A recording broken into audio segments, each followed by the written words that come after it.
Hello, welcome to Flaunt. Find your sparkle and create a life you love after infidelity or betrayal.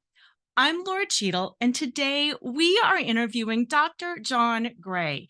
Yes, the author of the best-selling book Men Are From Mars, Women Are From Venus, as well as several other incredible Mars Venus books. What these books do is they really help you improve your communication so you can get what you want in your relationship. Whether that is in understanding what went wrong in the past or creating the relationship that you want in the future. So, with that, welcome to the show. It is so good to have you here. Laura, it's a real pleasure to be with you. I love your work. I was checking out your website. Very nicely done. Very nicely done. Thank you. Thank you so much. Okay, so I would like to have you start, if you would, with just a basic understanding of the concept of men being from Mars and women being from Venus, and why that is so difficult in having a conscious communicative relationship. Well, I think right when I wrote Men Are From Mars, and remember, a lot of Men Are From Mars, in a sense, is outdated. Men are still like I described, women are like that. But a lot of women now, when they read that book, they go, yeah, a lot of these dynamics are happening in my relationship. But sometimes I feel like I'm more the man, or I'm Mars, and he's Venus. I completely see it. I saw it. So I wrote another book, just so people know. They When you feel like you're more from Mars, if you're a woman, then I have another book called Beyond Mars and Venus, which is we've changed, since I wrote Men Are From Mars. The world changed a lot. Women more independent, and men have to deal with that. Okay, that's a hard thing for men to deal with. Nobody taught them how to do it. They saw their role was providers and protectors, and suddenly you can't provide. Suddenly women don't need you to protect so much. And then traditional sense, we've got police, armies, etc. Women can get education, have jobs, they can be independent. Well, what that does is that changes the dynamics quite a bit. And we have to really address the elephant in the room. If I looked at my parents' relationship, they were great, very loving family. And my dad had a good job. We lived in a really nice neighborhood. I thought we were the poorest people on the planet. It was the richest neighborhood on the planet. So we just had a little house compared to all the mansions around us. So I was taught a bit about humility, and that was a good thing. But basically, all the needs were there: survival, security. My mother didn't have to worry about working, and her dream was to have 7 children. She ended up 6 boys, one girl. Wow. And she handled it quite well. She had help to do it, and the neighborhood country club. She could sit, go and play, she'd say. It reminds me of Amazon Village that I used to live in, the actual Amazon, not the company. And, Right. and kids could just go play as long as you didn't go into the jungle too far. Everything was safe. There was a sense of security, and men would go into the jungle and do their dangerous job, and women would be in the garden and taking care of the kids. For a level of consciousness, that's great. But we've ascended. People talk about ascension. We have ascended. And what ascendance means is, as a man, I'm so happy. I have so much love. I have so much spirituality. That's my female side. I can be both successful and be on my female side. And women, you have the potential to be successful on your male side and the potential to be happy on your female side. But that's a new skill. It's a new art. We haven't been taught how to do it. So relationships, particularly heterosexual relationships, are hugely challenging, but also open the door for finding that balance within yourself. Because when you're loving a man, you're loving your male side. And you're able to come back to your female side, which says, I don't have to do it all. That's the greatest female power. I was just doing an interview. Somebody said, what is the gift of femininity? And I realized I didn't say it in that interview, but just popped up now. It was female power. And we talk about empowerment, and that's women being empowered as men. They're not being empowered as women. Okay. There's a female side. The female power is one aspect of feminine power, is the ability to have other people support you. Other people do it for you. You don't have to do it all yourself. And that's where the magic of femininity is. And I have that. I can do it all. I'm male. I make money. I accomplish. I write books. I do all that. But also I have a lot of help. Okay. And I enjoy the process, and I'm happy, and I have love, and I have great sex. That's my male, female side are in balance. And it's been a life journey to learn how to do that. And I had certain advantages that most people don't have. And so I can teach people how to do it who didn't have those advantages, because I had an example of a father who was there. So many men are growing up today, they don't have examples of fathers who are there for mom. And when mom's not happy, it makes a boy, it inhibits him from feeling confident. He tends to take things personally more. And when a girl doesn't have a father present, taking care of mom and the kids from his side of doing his sort of jobs, how can she trust a man? So it's so easy to take things personally. I was just reading about that on one of your blogs, how we take things personally. And I was reflecting back to, my early journey of self-esteem. Another way of realizing how to not take things personally is self-esteem. Mm-hmm. So back in the, what was it, 1979, 1969, 1968, 69, I was a hippie, Woodstock, got high on drugs. And then the Beatles said, and crashed.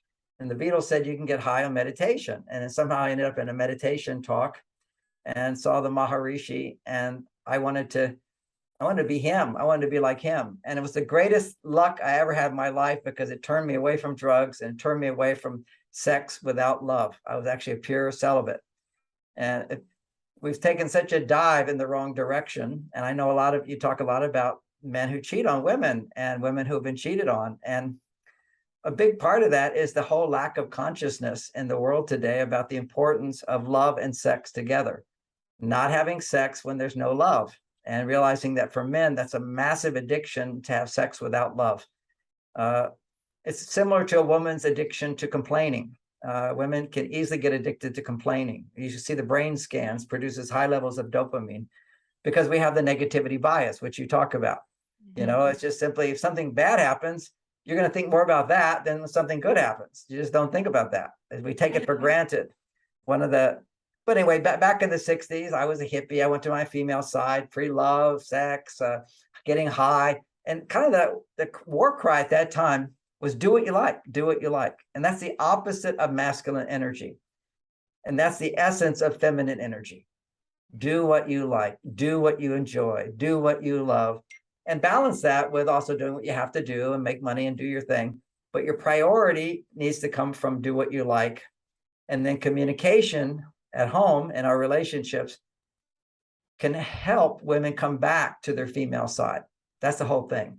And, I was thinking about what I wanted to talk to you about, Laura. And I remembered back in the 90s, Oprah, I did like 18 shows with Oprah, and she was very popular back in those days. I don't know if she is now, but it's not as much, but she was like everywhere, right? And so I was her coach, and we're good friends. And so she said to me, now, John, I'm going to do a special show, and I want you to come and address these women. And it was called Women Who've Been Dumped. Wow. and she had this big forum of women all around me. They did a different set, and there's Oprah and I in dinner. And Oprah said, now, John, I want you to tell these women what they did wrong. And I said, Oprah, you do not tell a room of angry women who've been dumped what they did wrong. You have to validate their feelings first. And she kept saying, no, but you've taught me so much. You have to tell them what their mistakes are. So I'm always wary of telling a woman who's been cheated on by a man how she contributed to the problem. Yes. But I hope that with your audience today, and I see wise people at your website, we can recognize that, yes, men are flawed and so are women. And that the best way to move on to a successful relationship, one, of course, is forgiving your partner for not knowing what they're doing. And that's why Mars Venus helps in that sense. But also it helps by showing women how they unknowingly tried to make the relationship better and made it worse. Because if you can't see how you contribute to the problem, whether you're a man or a woman, you'll just keep repeating the problem. And right off the bat, when I'm talking about men and women and breakups, so many women are just so hurt. And I understand that pain when they see their partner just at a relationship dies and he's off and he's married within 3 years. And that's statistically true. When men have a divorce, statistically, the average is he's already married in 3 years. And from her point of view, what is it? What am I, chopped liver? I'm nothing. Because see, for a woman, if the average is, if she gets involved again, it's 9 years. These are just averages, doesn't have to be everybody. Okay. But for women, it's a trust issue. And, Right. we can say, do you trust men? But you go a little deeper. Can I trust myself? Because I thought he was the one. What happened? And if you don't understand, you live in fear. Whereas men don't question that much about relationships. How did I create? How did I not? What went wrong? Can I trust again? They're more into their sex drive. It's just that's who we are. Our sex center is twice as big as a woman's, and it's not connected to the love center. Okay, so we can have sex with strangers, but also we can have sex with someone we love. And by having sex only with someone we love, uh, can we continue to produce a hormone which causes us to be less interested in wanting to have sex with others? So this is very interesting. Nobody talks about this. It's a hormone called prolactin. And when a man has too much sex, he doesn't make prolactin. Okay, this is like so amazing. Really?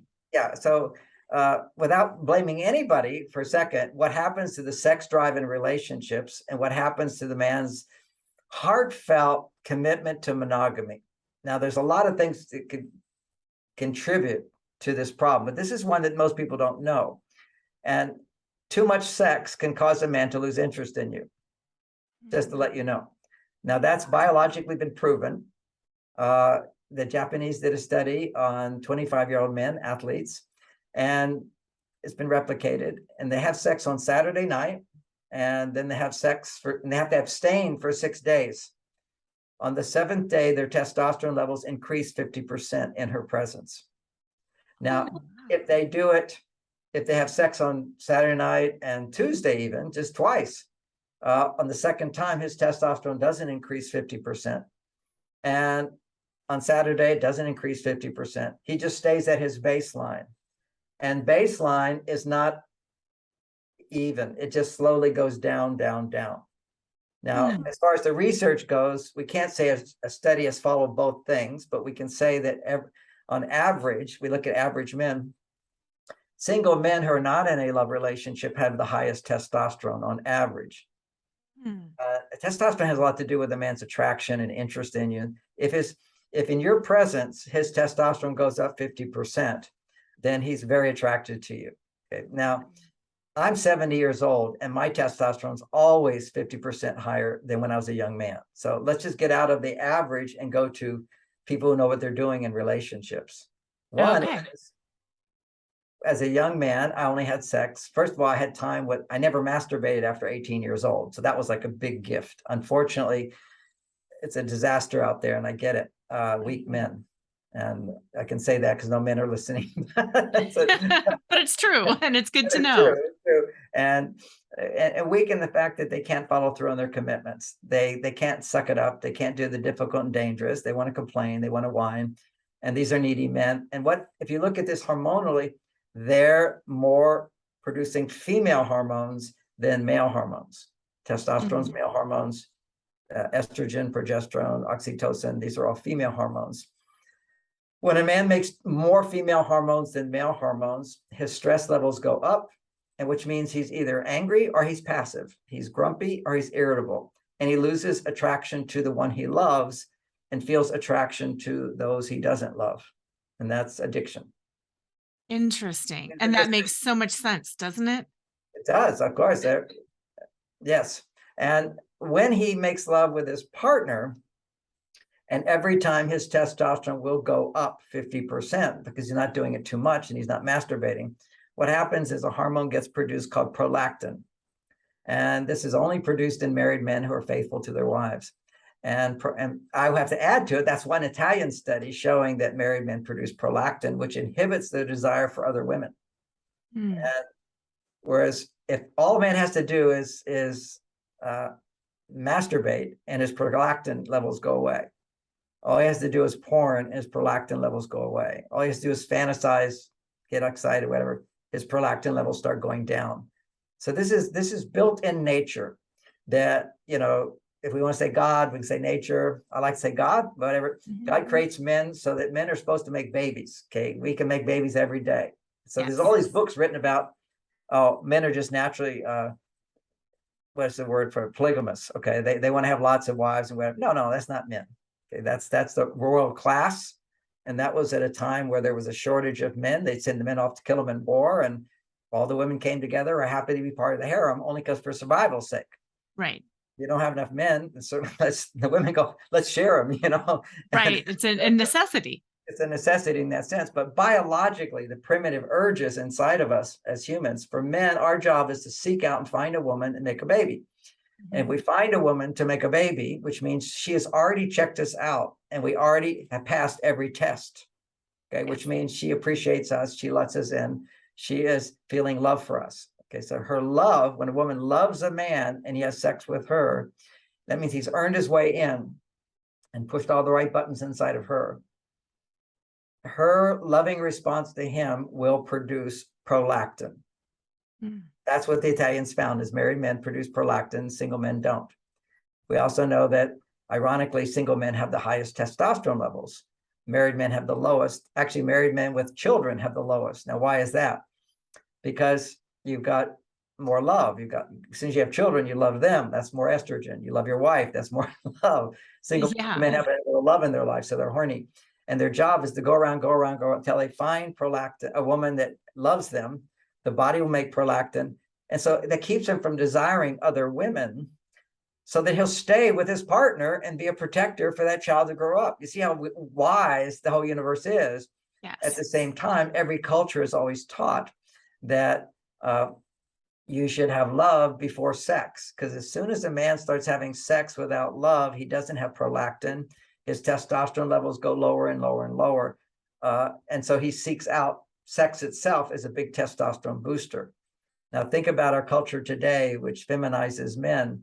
And what we have is 20 years ago, the average 20-year-old, so easy to remember, average 20-year-old had 20% higher testosterone 20 years ago than today. That's how it's dropped. And that's just in 20 years. Go back in 50 years, it's a huge, huge distinction of what a man was then and what a man is today. Now, what a man is today has the potential to be an amazing guy. My estrogen levels are very, very high, but my testosterone levels are much higher. So it's balancing those two things. Now, as we explore femininity, what we can see is, just as men are challenged to feel their male power, women are challenged to feel their feminine power. Mm-hmm. At letting him do more for you. How good are you at letting him do things? And if he fails, not to just assume, I'll just do it myself. I mean, for all the women listening, how many times do you go, I'll just do it myself. Well, I just won't care about that. Well, I just won't ask. There's so much. It's so easy if you're a woman to just go over to your male side and say, I can do it myself. I'm not going to trust him. I'm not going to depend on him. And then, well, why am I not getting more from him? That a woman's mind goes right into what a man's mind does. See, if I want more from my wife, all I have to do is give more to her. See, women have a reciprocity gene, which says, if I do something for you, then you have to do something for me. Otherwise, you'll feel guilty. Okay, that's it. Men don't feel guilty in that sense. True. You see, we don't have, I have a female side that has the reciprocity gene, okay? But basically, if somebody does something for me, I'm thinking, oh, I must have earned that. All these people think I'm so wonderful. I don't go, oh, I have to do something for you. I go, yeah, I earned it. I wrote the book, or I made Yeah, it. I got it. Thanks. So there's a place inside of men, which is, if you give us a lot of love for doing nothing, we'll do more nothing. And this is mind blower. So now let's reverse this and let's go back where this comes from. Almost every woman who's unhappy with her husband that comes to me for counseling, one of the things she'll say first is, when I explore, okay, what's going on? I give and I give and I give and I don't get anything back. I'm done. Okay, so this is like, I put all my money in this investment. I got nothing. All right. So yeah, it's time to move on for sure. But it's so easy to see I got cheated by the investment, rather than, why did I keep putting money into a bad deal? Mm-hmm. Now, putting money into a bad deal doesn't mean that you have to just stop doing it. It means you have to do it differently. You have to learn to give back. Instead of give, every give should be a give back. I have received, and based upon what I've received, I'm going to give to you. So then you can, the rule is, it's like a universal rule. They talk about the law of attraction and various laws. Well, this is the law of relationships. If you give to a man more than you're getting, then you will always get less. That is so profound and so simple. Simple. Yeah. So what do you do? I mean, so now translating that into activities is a whole nother thing, but let's look at two words here and understand them. A lot of women talk about how their partners are narcissists. How do you find a man who's not a narcissist? Okay, so you see Right. the word here, Pat, look at this quiz. Is this a narcissist, whatever? If you actually look at the real psychiatric definition of narcissist, it's very different, but it's basically a man who thinks about himself first. Okay, that's okay. That's what we have to do in battle. All right. You've got to be thinking about yourself all the time. When you're hunting, you've got to be thinking about yourself all the time. If you're married, you've always got to be thinking about, am I making money to support my family? Okay. Hmm. That used to be the dynamic there. So what we're seeing, this is a natural tendency in men of me first, but then you. And then at a higher level, and it's a really true heartfelt level, it's me first so I can make you first. See, this is the whole idea. It's about me so I can give to you. And that's the higher male. And so I go to work, certainly I'm going to work, I'm doing my job, but there's always behind it, it's I have to get something out of it. Okay, so there's me, I'm doing this to get this result. That's called goal orientation. The Hmm. goal oriented part of us is our male side. No goal oriented, just being in the moment, that's our female side. Okay. Yes. Like this be here. Now let's just throw this into the mix. How many women have the goal to have an orgasm when they have sex? So you got to give up the goal. Right. I just have to go into sex a little bit here first because I have radical ideas, and just to consider them, there's possibilities to go with these things. Uh, I have to break for a moment. You might have to edit this out. No, that's all fine. Your appointment's at 3:30. I'll be up there at 3:30. Okay. Uh, Sorry for that little break there. No worries. No worries at all. Working at home. Oh, I know. I know. It's like dog or a cat or something always happens. So what happens for women a lot today is the pressure to have an orgasm. Now, first Yes. of all, what that does is it causes it to be focusing on how do I get an orgasm, as opposed to allow whatever happens to happen. This is too much focus on the clit. Okay, Hmm. so when you focus on the clit, it's like I'm trying to make this happen, and if I don't, it's not going to happen. That's a male orgasm. She's trying to have. See, this is what Freud talked about. This is an immature orgasm. It's where you do it yourself, so to speak, as opposed to the vaginal orgasm, allowing him to do it for you. It's a Hmm. surrender. It's a letting go, and it's not any sort of goal orientation. Now, granted, men put this pressure on women. Men are pressured to, you've got to be a stud, you've got to have sex on the first date, whatever. That's a disaster for women.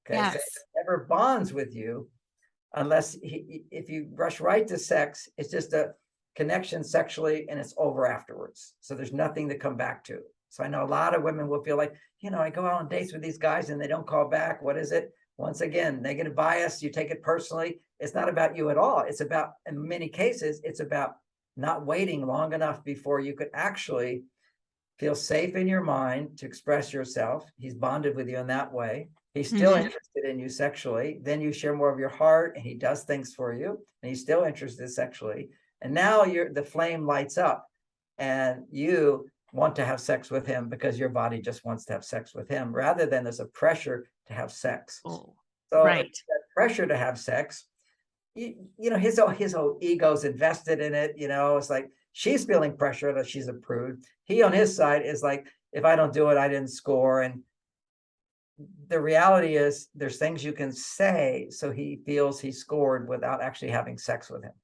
Hmm. That's just simply when things are getting a little hot and you're kissing or touching, whatever, then you say, oh, I have to go slow.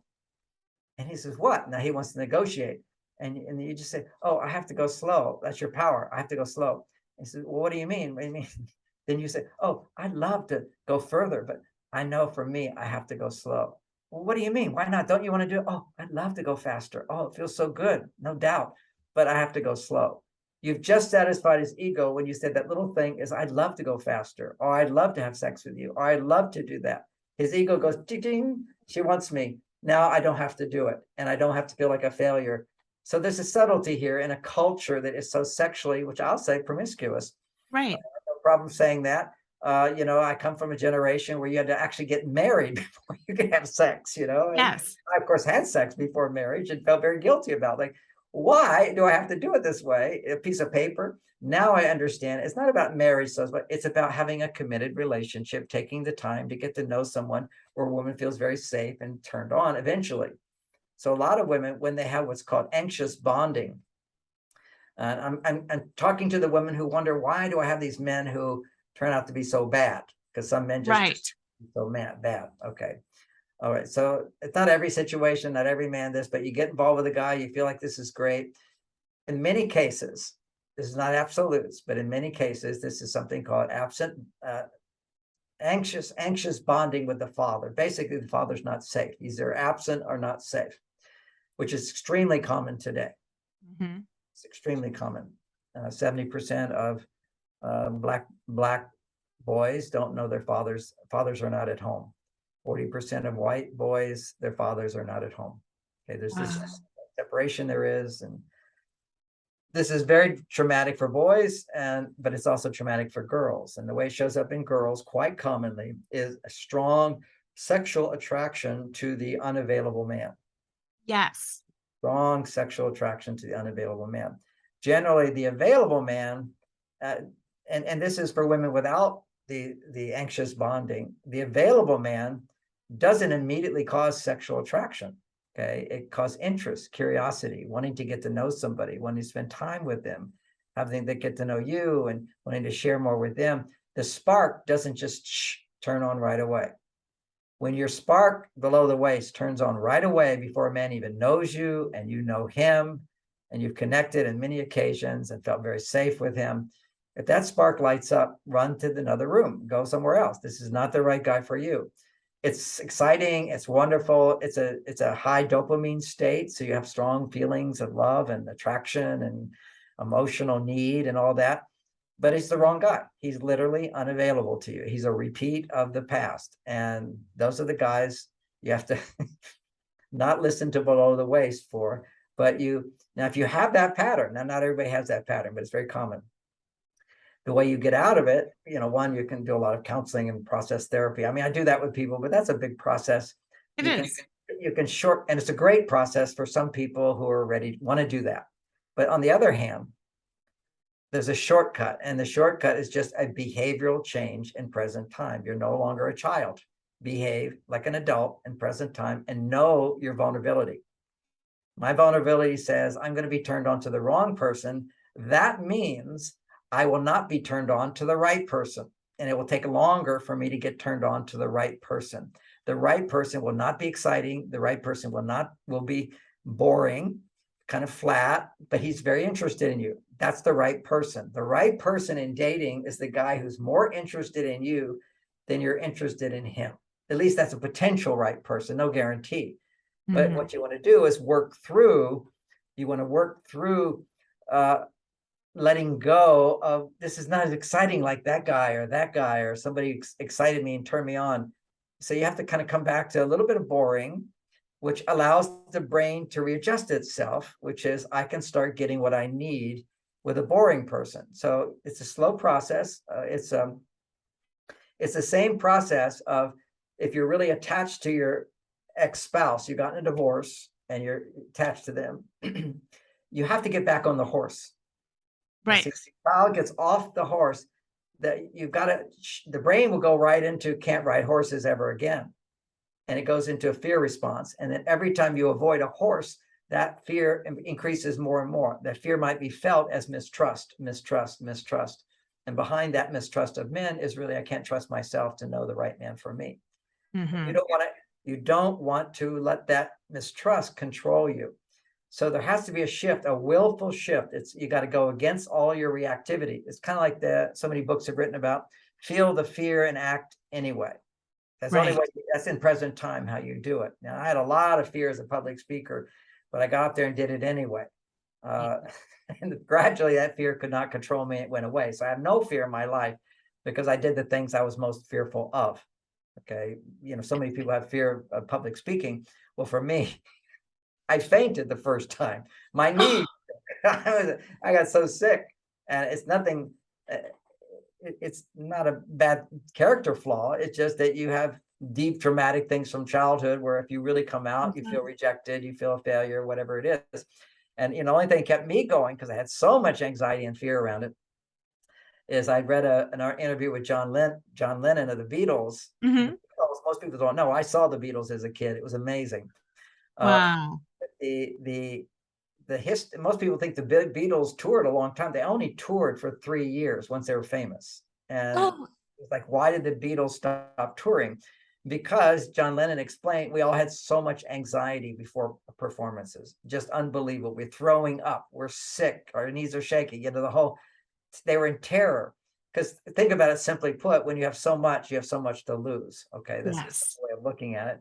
But there's other reasons for it. But all I needed at the time was, okay, I'm going to keep doing this, and it doesn't mean I'm on the wrong path. So No, not at all. when you're done with a relationship, it doesn't mean you can't have a good relationship. It means you have some lessons to learn. And don't wait till you learn the lessons. You start dating again in order to apply what you're learning. You only really learn things by doing. Okay. Reading the books are Yes. good, give you some instruction, but what do you do? Now, there's a lot of things you can do from my side. Your website's beautiful too. As there's a book, Beyond Mars and Venus, helps women understand themselves and their hormones. Then Yes. over here is Mars Venus on a Date, which I really recommend, which is strategies when you're dating, which is literally the opposite of what almost all women do. For example, Mhm. your focus should never be to please the man. Never, that's giving. That's giving him what he wants. He wants you to be happy. Of course, he wants you to be happy. He wants to feel successful on his date. Your job is not to make him unsuccessful. Your job is just not to give it away. Okay. Don't seek to please him, but seek to be pleased by him. And that can mean a lot of different things. For example, he might say, hey, what do you want to do? You say, well, here's 3 things I was thinking about next week. You can take a pick, and that's it. Don't say when he says, what do you want to do? And you say, oh, I don't know. What do you want to do? So many women will do that. They want to, Mhm. oh, what do you want to do? What do you like to do? Let's go do. No, that's what he needs to do for you. If he doesn't do it for you, it's not he's a bad guy. He doesn't know his role. Right. He's been feminized. Okay. It's not like he doesn't have the punch to go through with it. He doesn't have the initiative, the testosterone, too much testosterone. It's not too much testosterone. It's just the way men used to be. They had a lot of testosterone and they didn't have as much estrogen. So these men were not afraid of women. Okay. They weren't afraid of women. They weren't afraid of failing for women. It was more about, hey, she looked at me, I'm going to walk over there and talk to her. Now you look at a guy, he thinks, how do I look? Is she looking at me? Do I look funny? Right. That's not my Right. guy, right? Whatever it is, he's just so much insecure, kind of like a woman. Because, if you stare at a woman, oh, what am I looking like? Whatever. Right. What's going on? Yeah. What's going on? And when the female side of us biologically has a lot more sensitivity to how do I appear. Okay, so that's natural. You want to put makeup on, do your hair, dress, whatever. That's all very important for you to do in order to feel safe. Okay, beauty. Throughout history, men have been attracted to beautiful women. So you don't have to be perfect. You don't have to have perfect body type. You just have to feel beautiful. That's the whole thing. Is that if you feel beautiful, and that's self-esteem once again, and what gets in the Mhm. way is we take things personally when we shouldn't take things personally. And if you've been, we're talking about women who've been cheated on, they've been rejected. Okay. They've been Yes. rejected. It's hard not to take rejection as what about me? What about me? So part of the process, this is the emotional intelligence, is I suggest writing in your journals again and again. Whenever you're taking something personally, write him a letter again, and you write out, I'm so angry. And you let yourself just be unenlightened for a little while, because the part of us that takes things personally is about 6 years old. Okay. That is the unenlightened part of us, no logical brain at all, but it's there. You have to embrace that. So let it vent itself. Don't go tell that guy because he'll just defend and make you wrong. Don't worry Right. about that. So and you don't do it just once, you do it again and again and again until it doesn't affect you so much. So if you've got a good rejection, great. You've got good material to work with 300 times in your journal. Hmm. But you can go to that time, how it felt. You write a letter where you let yourself feel anger. Anger is very important for self-esteem, because anger is really saying, don't touch me this way. Don't do this to me. It's a pushing away. And so that's Right. letting yourself vent anger. Practically speaking, anger is a terrible communication skill. If you push it, Right. he'll push back. Okay. So, but it's within you. It's within our primitive self. So we let that person be heard by us like a parent. You write out what you're angry about, then you soften a little bit and you say, okay, what is it that I missed? What is it that hurt? What is it that makes me feel sad? So now you're coming in present as if you're back at that time, or if it's spilling over to now. But I'm angry you did this. I feel disappointed. I feel sad because this. I thought this was going to happen. Our dream was to do this. And you were there for me. Now you're not there. And now I'm alone. I'm all by myself. It hurts to feel this way. I don't know who I can trust. See how that's all sadness. And you let that sadness come up. And then you look a little deeper. Always never stick with one emotion. You go to whatever emotion you're easily feeling. But in this case, let yourself be angry. Let yourself be sad. Always then go a little deeper. What you're afraid of. And you say the things you're scared to even tell yourself. I'm afraid something's wrong with me. I'm afraid I'll never be married again. I'm afraid there's a jinx on me. I'm afraid of why bother, why try. Just let that part of you be heard. Don't be Yes. afraid to let its voice come out, or don't be afraid to let, if you find all you feel is fear and mistrust, then explore fears first, and then let yourself feel disappointed and sad, and then let yourself feel angry. All three. So this is the emotional intelligence I'm communicating, which is written in all my books. I talk about this. It is. Is so important, is whatever you're feeling when you're upset is just the top of the iceberg. And then underneath it, and underneath it, underneath it, and then underneath it, after you're afraid, there's always feelings of embarrassment, or there's feelings of regret. I should have, I knew this, I didn't do that, or the times you argued and you said mean things. I'm sorry, I did my side of it, even though you did a bigger side of it. I have my side of it.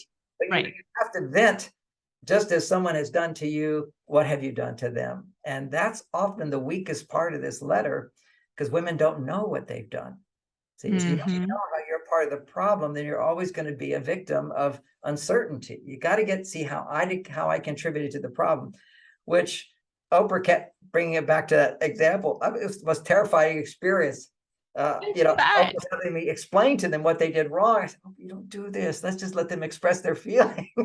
Right. And the women got so upset. Okay, they were so stirred up. Oprah had never seen anything like this. She said, keep the cameras rolling. We're going on. We went on for 3 hours. And women they just had to tell Oprah how bad that man was. Because they weren't. If you say any part of this, yes, don't tell me it's my fault. It's all his fault. Okay. And yes, from one perspective, it's all his fault. And you can always go back to the beginning of, you just picked the wrong person. Okay. So let's look at that. But once you get into more understanding, this tendency of working really hard to win a man's love is what men should be doing for women. And what women should not do that. And that requires a lot of feminine skills. It requires the skill of asking without blaming. Okay, that's another art. But when we're talking even the dating stages of this, it's letting him know what you would like and asking him to do it. Never, never, ever letting him ask you to pay the bill, for example. Even if you're a millionaire and he's in poverty, you have to realize, see, there's a pressure on women to please and also to be fair. And if you have more money than him, you think, well, then I should pay for the meal. No. And then if I don't pay for the meal, then maybe I'm more obligated to have sex with him. See, all these ideas go around. There's like a pressure now I have to give to him. So here's an important insight. If you allow a man to pay for a meal for you, or to buy a ticket to the show for you, or to plan something for you, if you allow him to do that for you and you appreciate what he's done, the reciprocity has occurred. That's what he needs most. You don't have to do more. See, he does something for you. What does he need? What does he get out of it? What he gets out of it is that you are happy. Every man hungers consciously or subconsciously to feel I can contribute to make a woman happy. It's the deepest seated thing inside of a man. And of course, that's the biology of men. Make it safe for women so women can open up and make babies. Right. He has a role in that. We're the protectors. We have to, and we get rewarded for it. See, there's this need. And now we'll get into something very important, just as a bigger picture to put a lot of ideas into context. Men need most testosterone. Testosterone, did we cover that? I forgot. Okay, yes. So they need 10 to 20 times more testosterone than a woman. Feeling successful. I made a difference. They have a goal, and then it was a meaningful goal. It provided fulfillment for someone other than me. Okay, it has to be meaningful. See, boys today are missing meaning, which is a huge thing. Some of the popular speakers with the young men is forget his name, but he talks about meaning and purpose. Okay. Boys, if they saw their fathers being happy because they're fulfilling the mother's needs, we would realize that's part of meaning in our life. Just having money is not meaning. Money only has meaning to man's life when it's contributing to the well-being of the feminine. See, this is what motivates us. And when we didn't see that, we don't know what meaning we have in this world. So boys are kind of lost with meaning. And heroes and all that sort of stuff it's absent for the boy growing up. He needs to, having his mother sometimes say, "Your dad's amazing. Oh, we're so lucky dad's here." Just a few times a week would be, "Oh, okay, guys are good guys. I'm proud of myself. I'm a man." They don't have that inside of them. They're missing. But so what that is when somebody appreciates what I do, when someone accepts me as I am, doesn't reject me, because we're all flawed, and I can be a flawed person, but I'm still accepted. Yeah. I can do when I do things that have meaning, it's acknowledged. See, if I do something and someone appreciates it, that means it has meaning. If no one appreciates it, then it has no meaning. I'm sure every woman has heard, or almost every woman has heard a guy say sometimes, "Well, if you're not happy, we should just forget about the whole thing." Right. This is their pure logic. There's no meaning to this. I can't make you happy. And this is what men will say to me when they want to leave their partners. Is like, no matter what I do, it's never enough to make her happy. Translation, this relationship has no meaning for me. And he doesn't see why he's contributed to the problem either. But I say to the woman, "Why do you want to end the relationship?" And she often will say something along the lines of, "I give and give and give, and I don't get back." Because she doesn't understand the golden rule of relationships. If you're a woman, if you give more than you're getting, you'll continue to get less and less and less. Now, this confusing, because there's a experience that women have and men have at the beginning of a relationship, and that experience is men are automatically motivated. They just want to do stuff. They have the energy to do stuff. They're attentive, they're interested, they're motivated, they plan things.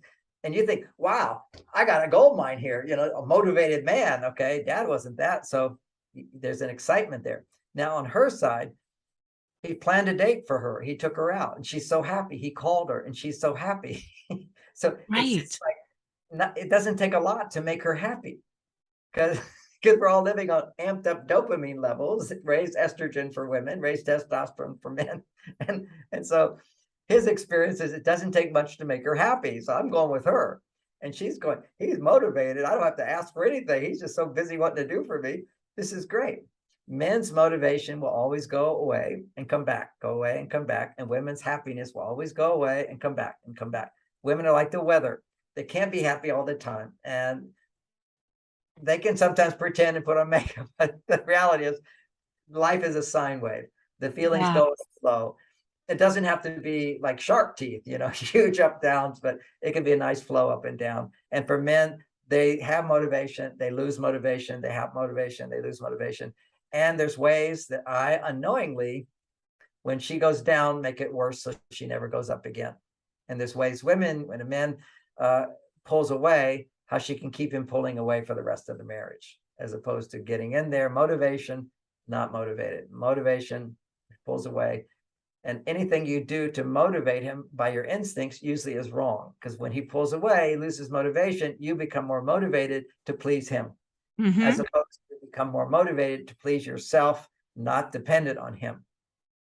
There's the whole thing is that estrogen is produced when you can depend on someone. And when you can depend on a man in sex to bring you up to a very fulfilling level, your brain goes, "This is great. I want more of this. Why not? It's like ice cream. I'll take more of this." So God put in men this natural instinct is that when we get that close, I need to pull away. That's what he has to do for himself. Otherwise, he'll become too feminine. His estrogen will go too high.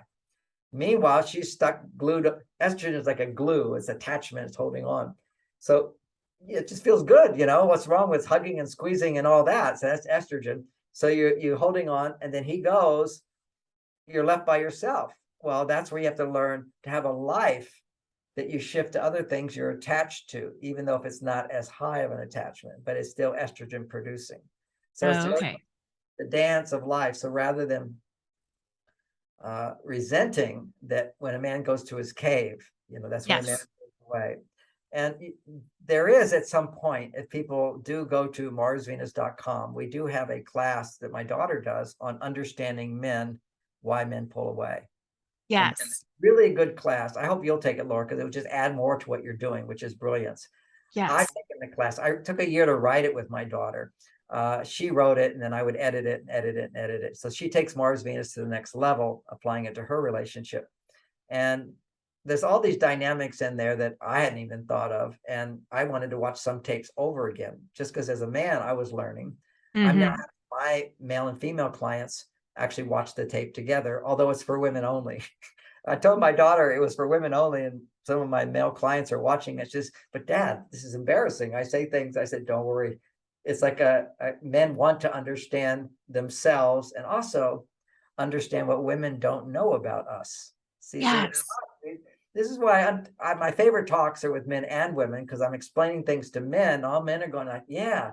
Well, that's also indirectly explaining to women, oh, men don't know this stuff about us. Exactly. So much is the assumption. I'm going right from your website now, which is we personally, when he does something that we could easily do, and it's obvious to us, and why is he doing that? He must not love me. Like when he goes to his cave. Okay, women Yeah. often just think, well, then I did something wrong. Actually, you could have done everything right, and he'll go to his cave.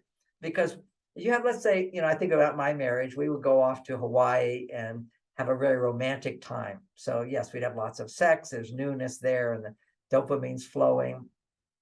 And I'm very, very happy. We're very happy. And in her mind, she's going, we've gotten to a new level. Okay, this is the Exactly. past. And in Stay forever. my experience is my estrogen was so high, I'm just ready to get back to work and pump my testosterone up. Now, remember, I'm not thinking I'm going to bump up my testosterone. That's just biologically what's happening. What I'm thinking is, oh, I get to do this. I'm going to go do this. I'm going to go hang out with my friends. I'm going to go do. So to the extent I was all estrogen producing, now I want to go over to my testosterone world to find balance. He doesn't understand any of this. He's just ignoring you now. He doesn't need that intimacy as much as she benefits from intimacy, because intimacy produces high levels of estrogen. And that is gold for women. They need 20 times more to feel really fantastic, 10 times more than a man needs just to feel good. So, so here you spent this great time together, and then he doesn't call you back, women. What was it? We had sex 5 times on the weekend, big Right. romantic. It was great. Couldn't be better. You just feel so good. And now he doesn't even call you back. What happened is he got so connected to you, estrogen levels went so high, it pushed his testosterone down. See, it's like a seesaw. When estrogen goes up, my testosterone goes down, unless I compensate and keep my testosterone high. And that's what good communication can do. It's also abstinence from too much sex can do. So I can, now I'm in a different category. I just mentioned it's something people can know about, and I think people should read books about, which is how to be multi-orgasmic. There's wonderful books for women on multi-orgasmic women, and I'll shorten it down. Just don't focus on the clit, focus on relaxing and enjoying and letting it go higher and higher. For the man, it's a bit more, it goes against some of our instincts to make babies. It's learning how to be more multi-orgasmic without ejaculating. Now, I've learned how to become multi-orgasmic without ejaculating. So what that does increases the libido of my partner, 1, and 2, it sustains my testosterone at high levels, and then I can have sex every day because she wants it so much, because it never goes down after sex. See, if a man Right. ejaculates, then his testosterone goes down to baseline. And if he does it more than twice a week, it just goes down, down, down over time. Whereas, for most people, you can't expect every man or woman to be multi-orgasmic. It takes a lot of training and education to do that. Let's just try to stay together and make love once a week. That would be great. Because we have to make love. If we want it, everybody says to me, how can you bring back the feelings when we met? Okay, Right. wonderful feelings when we met. Okay, in the beginning stage of the relationship, well, you were having sex. Okay, sex is the juice. It's a male and female coming together with love. And then what happens? It becomes so pleasurable we just start seeking pleasure. And then what you get is all the books and everything on how to intensify the pleasure. You can use these toys, you can use these positions, you can do all these things and so many different things. And once you've done those, you want to do other new and different things. See, it's new and different. It stimulates testosterone, new and different. But also, when there's no new and different, a woman having increased estrogen will raise a man's testosterone. So see, my techniques are not based upon new and different. It's based upon same, but polarity between the man and woman. Because when you're more feminine than him, he will always want to get inside of you and then get out of it. Okay. It's in and out. It's in and out. So when he goes out, if you chase him, that's what overgiving is. He's just going to keep pulling away and it goes on forever, as opposed to he pulls away, you stay. Don't go after him. You don't have to pull. You don't have to emotionally detach from him. You just have to attach to other things. So you stay where you are in your life. As my wife said to my daughter when she says, well, what am I supposed to do when he pulls away? And my wife says, that's why you have girlfriends. Exactly. You talk to your girlfriends, you can't make a man the main meal. No. Think men are just dessert.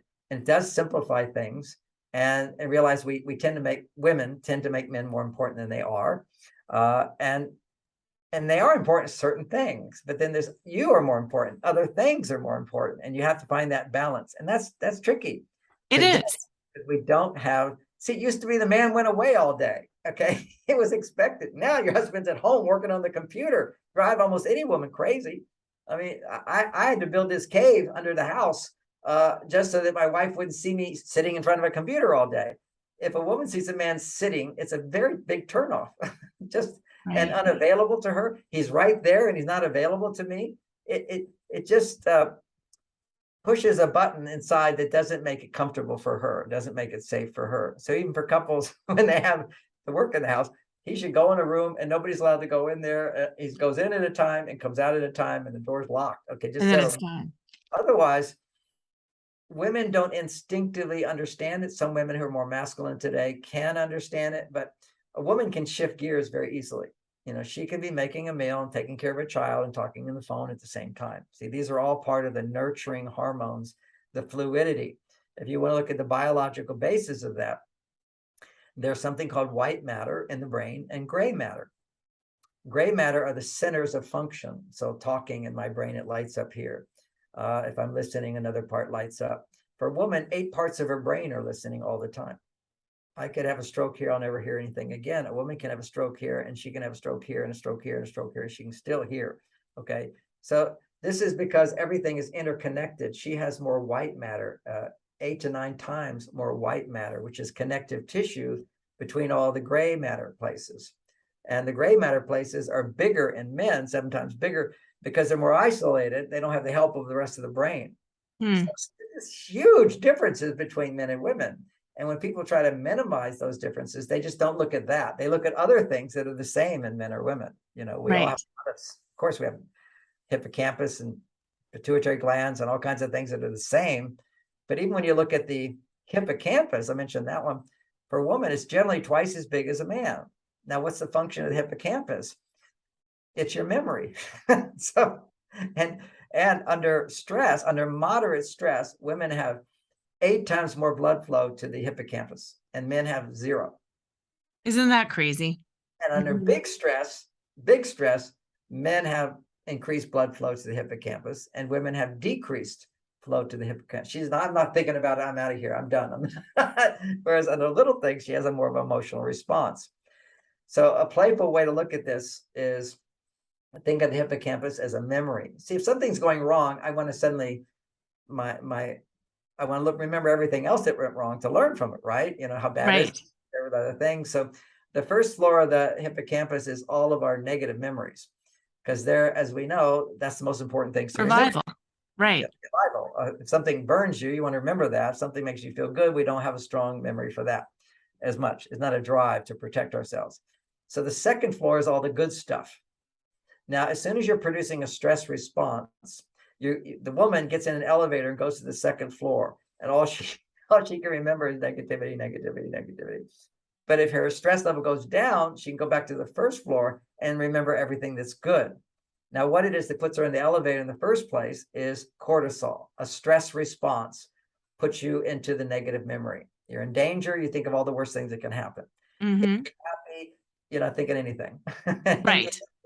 And you can look at it, you say, I'm grateful for this, I'm happy about this, I'm excited about this, I'm proud of this. Positive emotions are easily available to us, but more if we're in a non-stress state. And just so women give yourselves a break, if we look at the world today the way it is for women, when you're in the workplace, which was not designed for women, see, the whole Right. idea of commerce and trading and making money and who gets paid what, people who do the things that nobody else can do get paid the most. People who do the dangerous thing get paid the most. So if you want to do what's easy and everybody can do, you don't get paid as much. So the workplace is designed by different rules than the home. In the home, the child who's the sickest gets the most It's the attention, most. okay, and the most support because they're sick, they need it. So one is you get what you need. On the other one is you get what you produce. So, Mm-hmm. and that produces testosterone. So when women are overproducing, whenever you're sacrificing your own needs to achieve a goal, postponed gratification, delayed gratification, you're making testosterone. Now, all these males today, they want immediate gratification, and our society is giving it to them. We all are going for immediate gratification, but for males, it's very estrogen stimulating and weakens their masculinity. For girls, it's very addictive because it makes estrogen, but it doesn't build their quality of relationships. Just like going to a therapist and complaining over and over and over, it's addictive. It produces estrogen, but it doesn't teach you how to Doesn't stop help. creating problems. Right. Yeah. And So that's what matters is fixing it. Stop creating the problems and fixing it. Yeah. And I just looked down at our time. it goes We've so been fast. talking. I know it has gone so fast already. Let's do it Um, again, Laura, and you can ask questions. I would love to be able to do it again. That's just what I was going to ask you because some other things I wanted to ask you, the Mars Venus Collide book, there was some gems in Oh, there. yeah, And it's so good. It's so good. yeah. Yeah. And One thing for the couples who most people, I know we're talking to people who have been rejected and so forth. And sometimes you're cheated on because you got the wrong guy. Okay. And sometimes you're cheated on because he doesn't know anything better. Okay. He's not getting what he needs in the relationship. What do women primarily need in the relationship is messages that say you're a priority. I care about you. I understand you and I respect you. Those are key areas and I validate you. Very, very important for men to learn how to do that. For women, very important to learn how to trust again. When a man feels trusted, he feels his best self. His testosterone goes up. He's a hero when you trust somebody. And I don't mean trust him for perfection, trust him to do his best. Okay. yeah, And accept him as he is. These are all testosterone boosters. And most important is he does things to earn appreciation, not to just give him appreciation. You can give him acceptance, but appreciation is the biggest juice for a man where he does things. And the art of doing that is learning how to ask him to do things and put yourself in situations where he can't do things for you. And that's called the art of being feminine. And we've touched on it today, and I know you are very feminine, so you help women with that. My daughter Lauren also in her class on understanding men, it's a mind blower, so I highly recommend it. I also want to say soon at Amazon, I used to have a health food store and I promoted different health products, but the most important product, I've stopped all that, but I'm bringing back one that always helped women so much, and also for children with ADD. Women when they're hormonally out of balance, their brain goes around and around, right? Thinking too much, not enough time, not enough money, not all that overthinking. In just like 3 days, it stops. And it's called Super Minerals for Women. And it's not available right now because I don't have a website to put it on right now that sells products. I'm soon going to get it on Amazon, but stay in touch with me and you can try them out. I just had a lady, I have my clients who are taking them. She says, in 3 days, I'm just calm and peaceful all the time. I don't know what happened. I said, the pills help, the minerals help, but you're doing everything right. And now you have the minerals to make it work. Sometimes you can be doing everything right, but you're just under too much stress or too much sugar. These two things deplete the brain of very important minerals. So I have a mineral product that brings the minerals across the brain. Most mineral products don't. So it has a huge benefit. So I just want people to know that will come soon. It's almost there. It's about to go on Amazon, and we'll do another interview again, and when it's on there, and people can try it out as well. And I'll answer questions. It'd be wonderful. Yeah, perfect. That's just what I was going to say. Let's do it again when that is up. And let's then talk more specifically about like that, how to build that trust up, how to appreciate men. And we'll just take it to the next level. And today was an amazing foundation. And you did it perfect. I want women to know that. You see, she ended with a question, we'll do this. And but today was amazing. See, it's always you see a guy do something, you don't say, but you forgot the glass, you know. Always give him a feeling of completion that he did a good job and there's more. Never that I need more. It's always good job and more can come. All right. Thank you so much, Laura. I Great. love that. Yeah, thank Thank you so much. And listeners, have an amazing week. And always remember to flaunt exactly who you are, because who you are is always more than enough.